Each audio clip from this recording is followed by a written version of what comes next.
What if I told you that you're not cursed, you're being positioned, that the delays, the closed doors, the silence, and the weight you carry aren't punishments, but proof that heaven is working in the shadows on your behalf?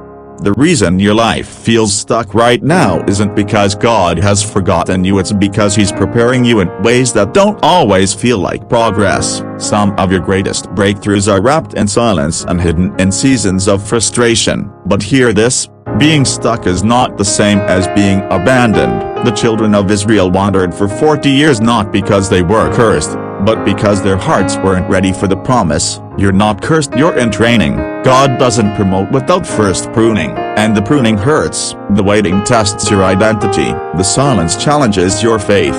But Romans 8:28 doesn't say all things will feel good, it says all things work together for good. There is a reason your prayers haven't manifested yet. It's not because God said no, it's because He's shaping your yes to be strong enough to carry what's coming.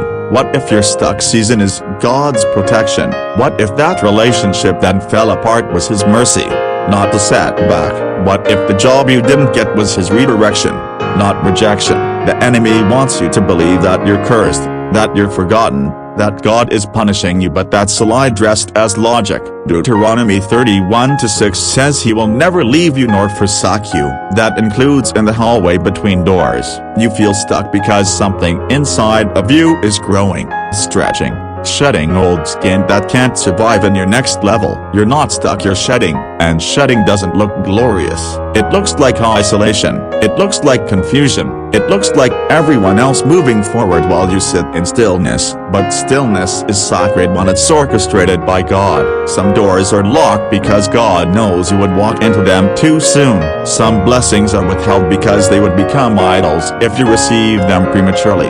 You think you're being punished, but you're really being preserved. There's a divine delay at work, an intentional pause meant to realign your heart, your vision, and your faith.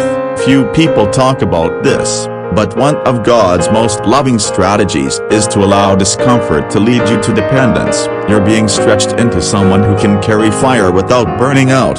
You're learning to walk by faith, not by confirmation. The next time you feel stuck, ask yourself, what is God protecting me from? What is He developing in me? What lesson is hidden in this silence? Because this is not random. You are not cursed. You are chosen, and chosen people often go through hidden seasons where it seems like nothing's happening until suddenly, everything does. Don't confuse silence with absence. Don't mistake delay for denial. You are not behind, you are being aligned. Heaven's pace is not your pace, but it is always perfect. So here's the challenge. Stop calling your process a punishment. Stop labeling your development as delay. Begin to speak faith over what looks like failure. Declare life over what seems lifeless. Because when the shift comes, and it will be so sudden, so divine, that everything you thought was lost will make sense. The tears, the waiting, the confusion, it will all become fuel. You're not cursed. You're being carved into a vessel that can carry glory.